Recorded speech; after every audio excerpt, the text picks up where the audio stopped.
Good evening, ladies and gentlemen. We're going to go ahead and get things started. Hopefully, the majority of this evening is walking through the high school, seeing the sights, and allowing for us to kind of share the story of this opportunity for our school district. It really is a need, not necessarily a want. So hopefully, but by the time we get through the next 2.5 hours, just kidding, hopefully we'll have that opportunity for you to see the sites and get an idea of what we're looking at. So my name is Jason Niedermeyer. I serve the district as the superintendent. Can everybody hear me? I have a loud mouth. Can everybody hear me? Okay, good. So before we begin this evening, we get walking, I wanted to just take an opportunity to kind of share what the total package, the total product, the entirety of the master facility plan as it relates to what we're trying to accomplish with this bond issue. A couple of weeks ago, we had a town hall meeting. Raise your hand if you were at the town hall meeting. Okay, a couple of you. So I wanted to just take, hopefully I can do this in 10 minutes. I'm getting the eye rolls because I know it'll take a little longer than that, but I want to at least share some of the story with you so when we go through, you can make some connections to some of what we're going to be talking about. All right, so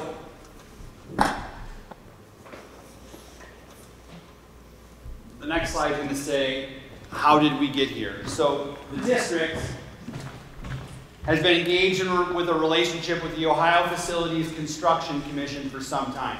The Ohio Facility Construction Commission was created in the year 2000, really after the landmark court case, DeWalt versus the state, where they determined that the way we fund schools in the state of Ohio is unconstitutional.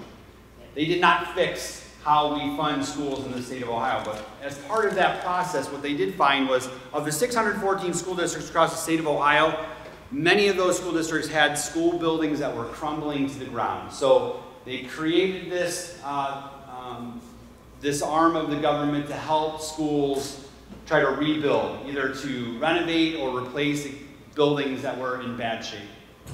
So over the last 23 years, the OFCC has sunk $12.1 billion into the schools across the state of Ohio.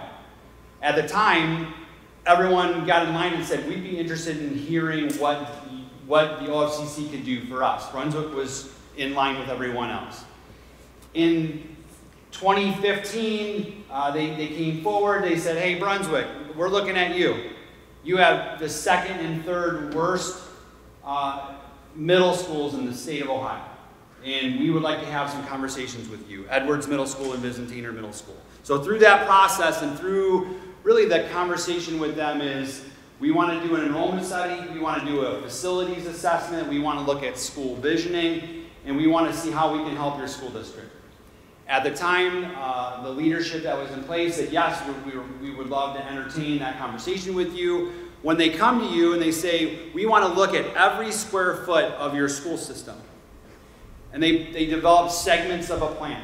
Now, what would have been ideal at the time was they gave us all the segments of the plan. We liked every last part of that plan, and we said, let's do the whole entire school district. But that's not how it works, right? So the one segment that we were really interested in learning about was what would working with you and building a new middle school look like. And through that process, they were able to put a bond issue up to cover the 63% of the local share, and the state picked up 37% of the state share for the brand new middle school that we have.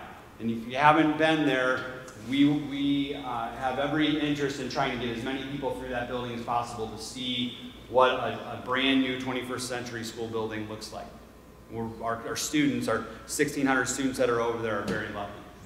So through that process, the local share was approved back in 2016. We went through the school visioning process, and they developed the new building, and we're at the tail end of finishing that building off. Now, we've had students in there for a couple of years. The backyard, I call it, where the middle school stadium's at, and there's some parking in the back now that they're finishing up now, but we're finally near the end of that project. So they came to us in January and said, the OFCC, hey, we want to have a conversation with you. We want to look at the next segment of your plan. There's actually 2 remaining segments with the OFCC. There's one, which is, do you want to look at the fact that you have 7 elementary schools and consolidate? Because a lot of school systems do that, right? They take 4 or 5 or 6 buildings and they build one big, huge, mega elementary school. That's not Brunswick. That's not our culture in Brunswick. We support our community-based schools in Brunswick. The other segment that we want to have conversations around was this idea of potentially replacing the high school. So we have a 340,000 square foot building here, and we're going to talk about the history of the building and how it came to be. But basically, through the facilities assessment process, they said, look, if you wanted to renovate your existing high school, all 340,000 square feet, it would cost you roughly $93 million to do that. To build a brand new 340,000 square foot building, it would cost $120 million to do that. When you divide the fact that ratio exceeds 67%, the OFCC is going to say, we're not going to support a renovation. We're going to suggest to you, if we're going to give you our money, we're going to suggest to you that you replace the building. So part of that process and that conversation also involves an enrollment study.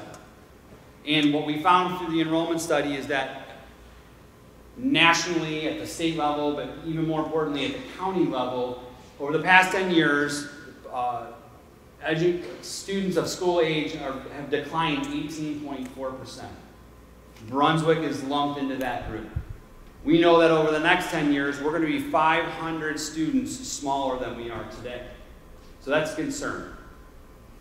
It's like everybody else, though. They all have those concerns. We all have the same concerns. But what we did find out is that the OFCC, in working with us, if they were going to build us a new high school, they wouldn't build a 340,000 square foot building. They would build a 285,000 square foot building.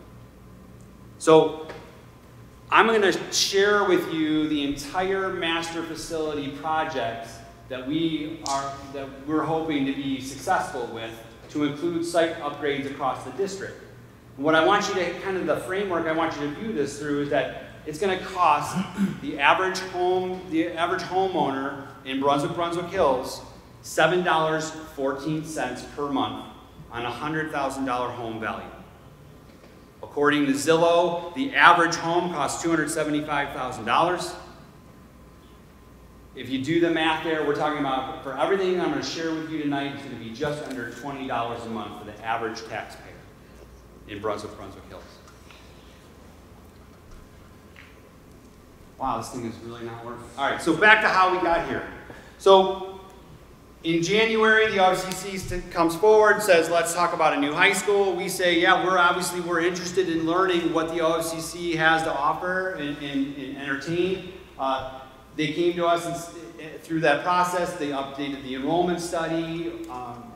We came to learn that if we were chosen, they would support a new building to the tune of 39%. So here's what we know. 285,000 square foot building. We know with the OFCC supported part of this plan, it would be a building of a new high school, the abatement and demolition of Towsley, Willits, and the existing Brunswick High School. Does that make sense? Okay, so obviously we're like, yeah, we're interested to look at a $42.6 million coupon. Like, that makes sense. Let's continue to have those conversations. So in working with them, ultimately where we landed was in July, we were one of 5 school districts in the state of Ohio that were chosen for funding. So here's what happens when you're picked. We found out, I believe, on July 7th. When you're picked, basically, you have 13 months to go to your taxpayers and say, here's the story. Do you want to support the local share? So the other 61% of the project. So that's kind of where we're at. 55 days from today is November 8th, and we know that the taxpayers in Brunswick and Brunswick Hills will have really a decision to make. And my goal tonight to be in front of you is to just share the information with you so that you can make an informed decision. You know, when we had conversations with the Board of Education, many of which are here this evening, it would be neglectful for us to not at least ask, right? That's $42.6 million. So we want to put that in front of our voters and then let our voters make that decision. All right. So other parts of the plan, we'll stick specifically with the high school. So building a brand new state-of-the-art high school will be 285,000 square feet. We know that the footprint of that structure will sit over the top of where Towsley Elementary School currently exists. We also know that based on the size of the building and what the footprint would potentially look like, we know that a portion of that will sit over the top of where our existing maintenance garage is at, our maintenance department, and I'll share with you the plan for where we would move them. Other parts of the plan, because we want to do this, right, this idea of striking while the iron is hot and making an investment to really make improvements to the entire high school site. There are other parts of the plan that I want to share with you. One of those parts of the plan is going to be the addition of 6 tennis courts. Right now, all of our tennis teams have to travel down to Nura Park where they compete. We would love to have our own students competing on our own property where they can be supported by their teammates. School's out, it's tennis match day, kids can walk straight from the high school right back to the athletic complex area where the tennis courts would be situated. Another part of the plan of a site improvement to the high school campus would be the addition of a baseball field. We have a varsity, a JV, and a freshman baseball team. In a lot of cases, when we're trying to schedule those in the spring season with the rain and everything else, it's very difficult to schedule those teams. We have to schedule them in other areas of our community where we're required to maintain those areas. We would like to keep, to the best of our ability, keep all of our teams on our high school campus. And then the third upgrade, if you will, or addition to this plan would be the addition of a half, we're calling it a half size, but a multi-purpose field, a synthetic field, namely for our marching band. We have one of the best marching bands in the state of Ohio. They are 260 strong. Right now, they practice on this field over here where they're paying $1,800 to $2,000 a year to bring in outside companies to provide lighting for them. Because when they're practicing, they practice a lot. So it's oftentimes, it is dark outside. They have to bring in outside lighting to be able to see what they're doing. So we really value that group. We really value the arts here in Brunswick. Our music program is growing by leaps and bounds. If you go over to the middle school and you see our choir classroom, you see our band room, you see our orchestra room, you go through that performing arts center, and then you put a teacher like Gary Allen in front of a middle school kid, every kid is like geeked up about wanting to get involved with music, get involved with the instrumental program. So we see those programs are just going to explode. Kids are going to spend 3 years over there in those beautiful facilities, and then I'm going to take you through the choir room here tonight. I'm going to take you through the band room here tonight, where we have a huge wall that's sinking into the ground. I'm going to show you, I'll show you when we get there. So this idea that, of all the tours that I've given of the middle school, every parent or every community member that I work with comes to me and says, wait a minute, they're going to spend 3 years in this facility and then go over to that high school? And the answer right now is yes. Unless the community supports this opportunity. Again, I'm not advocating, I'm simply informing. So I want to inform everyone of what we're trying to accomplish here. So that third piece would be that synthetic field where it would be for the band, and when the band's not using it, it would be open to any of our other athletic teams. Another portion of this project would be site improvements to 2 of our elementary schools. Here's why. Has anybody driven down Grafton Road at 8:42 to 8:46 a.m.? Anybody? Okay. What happens there? Grafton Road is a parking lot. It is an absolute parking lot. Here's why. We have 7 to 9 buses that are trying to get students into that building. It's one drive. We have 150 parents who are trying to bring their school-age children into the building because some parents, they just like to drive their kids to school. I get that. I was one of those parents when I could, right? Those conversations are really meaningful from a family perspective. So we want to encourage that. But here's the thing. It's a concern for me from a safety perspective. We have one way in, kid or 2 ways in, but really the main one where everyone's coming through, everyone's sharing that one line. What we'd like to do is add a parking lot to the front of that building, the north side of that building. And that way we could separate the bus traffic, we could separate the school-age children traffic, we could separate the preschool traffic.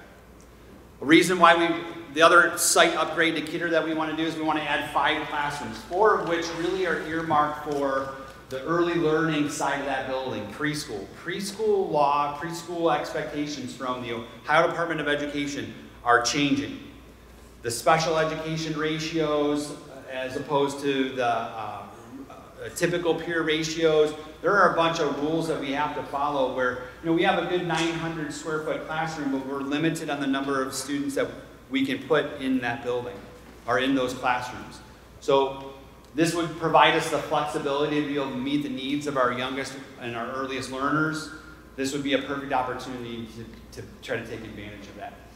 The other building that we want to make a site improvement to is Applewood. Applewood's the same situation. We have one way in, one way out. We have multiple buses and multiple cars that are getting out. I think Mallory Nixon, one of the best art teachers on the planet, is out there with his orange vest on, trying to not get hit by cars or buses and manage that traffic.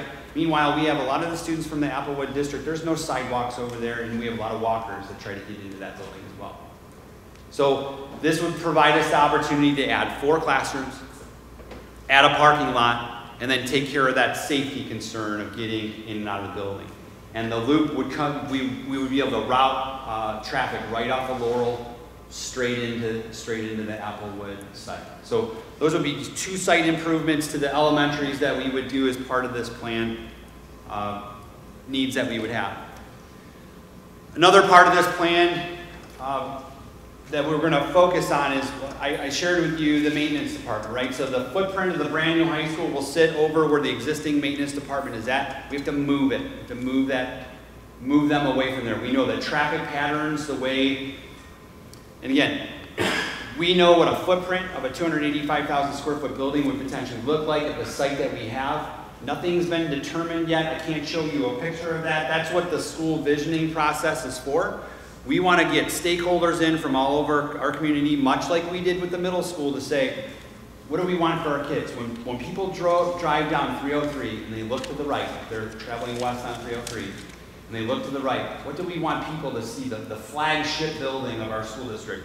What do we want that to look like? None of that's been determined, but we do know that the way we want to run traffic patterns around what it potentially would look like, we need to move the maintenance department. So what the plan is right now is we would like to move the maintenance department that would need, and I'm not going to throw a number at you because I forget, I want to say it's like 15,000 square feet. We're going to move it to the existing Willits property.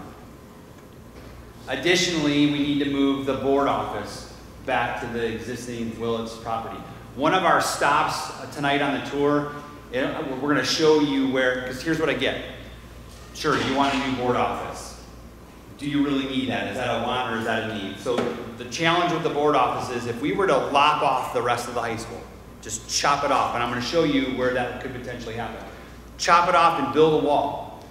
We know that that would cost $6.8 million to do that, to retrofit the existing board office by building a wall. Because here's the truth. We would have to bring in electricity, we would have to bring in plumbing, we would need a new roof. Like I can show you a spreadsheet that itemizes all of the work that we need to do. We know that building a brand new, right-sized Board of Education back on the Willits property would be significantly less expensive. And it would be right-sized for the space that we need. If we did the chop off and build a wall plan, it'd be 21,000 to 23,000 square feet that we don't need. And I'm going to show it to you tonight. We know that our existing operations and what we would potentially use is 13,200 square feet. So it's going to be, in the long run, it's going to be more efficient. It's going to be the true space that we would potentially need. Okay. Again, everything that I just shared with you, right? So new high school, all of the site improvements to the high school campus, a new board office and a new maintenance department on the back of the Willits site, and then site upgrades to Applewood and Kidder Elementary School. All of that, $7.14 per month per $100,000 home value. So what I gave it, I'm going to do pretty well, right? So that was about 18, 20 minutes. There's a lot more to the story. I would encourage you, if you haven't had a chance to do so, go to bcsoh.org. That's our website. We have a master facility plan portion of our website. If you want to hear the long version of everything that I just shared with you with more details, it's about 55 minutes. I apologize, my voice sounds like this, but if you want to go and listen to that, I would encourage you to do so, because there's more to the story, and you can get those details at that site. Okay? All right, so it's 7:23. At this time, here's what I'm going to do. I'm going to turn things over to our in-house Brunswick High School expert very quickly, Mr. Merrill, who's going to talk a little bit about the time frame of how this building came to be and where it is today. And then we're going to give you a quick, I hope you wore your walking shoes because we're going to be moving. We'll give you a quick picture of what our walking ground is going to look like. And then at any point if you have questions, we would encourage you to ask them. I have a question. Question. You said explain the declining of the students. Okay, so when you work with FutureThink, which is the company that the Ohio Facility Construction Commission uses, they are 90% accurate within 5% standard error, right? So 10 years out, they're 90% of the time they are correct. Here's what we've learned. Based on birth year data, based on the homes that are being built, or the lack of homes that are being built in our two communities, and based on a litany of other pieces of information, they are able to determine pretty accurately how many students we're going to have 10 years from now. We know that number is going to be about 5,900 kids. We know that our students today, in today's day and age, we're around 6,400 kids. We know we're going to be 500 students smaller, right? So when we look at building a high school to meet our future needs, we know we don't need a 340,000 square foot structure like we currently have. 285 works better. Okay. Okay? Great question. Any other questions before I turn things over to Mr. Merrill? All right, there it is. Your clicker's not working. Okay. All right, I'm a Brunswick grad, 87. I grew up in Brunswick, moved here in the 1970s, and from the time frame when I used to ride my horse down 303, Brunswick has boomed. And if you take a look at the graphic up here, you can see that the original part of the building was in the green right there, okay? Edwards Middle School was the high school, Brunswick was growing, people were moving in, and within a matter of 3 years, we already needed to extend and broaden the high school and add on the addition to the purple in the right, and then a little bit to the left there as well. But as communities were building, farms were turning over, Eagle Oaks was being built. All of the neighborhoods started to pop, and people started to move here, and the population just boomed. When we go through the building today, once we get past the band room, you're going to be able to see the class pictures of the Brunswick graduates all the way back to 1923. And then all of a sudden you see them go like this to huge class sizes. And so to keep up with the growth in the community, we had to provide an add-on to the high school and other buildings around the district. Like if you look at Memorial and Huntington, they were built at the same time frame to meet the needs of those neighborhoods. But every time an addition is added on, you have to connect everything through, and that's going to be one of the things that Jason's going to talk about, is that, you know, not everything is one unit to cover the whole building. So if you cut something off, it's going to cut off the supply, the power, and things like that that will need to be put back into place if we're looking at the board office. So as Brunswick grew, the next addition was the number 2 right there in that orange. That also was the same time that Willits was built. And then, well, we had it on west. The Willits was built. Population still boomed, and then the last real phase of adding classrooms was the centerpiece, addition 4. The art room studios are what at this point in time was the theater in the high school, and the cafeteria. It was a combination of everything, and then the center part of the building connected the east to the west, which again then is a whole new center part of the building. Electricity, air conditioning, all heating, all of those things trying to connect into such a big square footage of the building. And that was the last phase to be added in, as well as the board office down there at the end. At one point in time, to keep up with the community, there was an AM schedule and a late morning schedule where kids came early and another group came in to try to meet the needs of the growing population of Brunswick. And with all those things growing and additions being added on, over time, that causes some issues with the building, and we're going to see some of those as we go through the building today. So that's kind of a general gist of the space that we're going to hit. So our stops tonight, so we're aware, I want you to kind of think about where we stop and what we're going to be talking about through two lenses. Through a brick and mortar lens, okay, there are some things that we're really concerned about, like roof leaks, kids not being able to get to their lockers because there's garbage cans in the hallway that are collecting the water that's coming through the roof. Brick and mortar lens. Teaching and learning lens, right? What does an optimal learning environment look like for our kids? We're going to hopefully be able to show you and share with you how the existing environment that we have doesn't necessarily lend itself to an optimal learning environment for our kids. I'll tell you what though, we have some of the best teachers in the world. I'll say that. We have some of the best teachers in the world, so no matter what environment we put them in, they're going to work hard and do what's best for kids. Ultimately though, we would love to be able to provide an environment for our teachers so that they can best do their job to meet the needs of all of our kids. So the second lens would be from a teaching and learning lens. So we're going to walk you through an area where we have special education students. They can't hear the instruction because there's a dehumidifier running and a univent system running where it's just too loud. When we walk through and you have a classroom where you have 15 to 20 students or 28 students, and the teachers literally has to make a decision. Do I want the classroom to be comfortable today?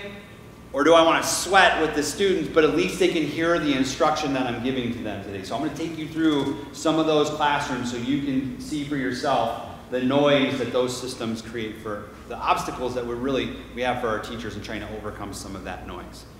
So when we go to the first part of the building, it's going to be the addition number 2.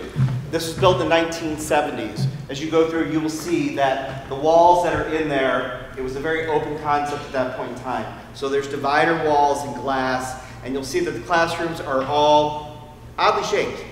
So not every kid is getting the same space that they need for a science room, for a classroom.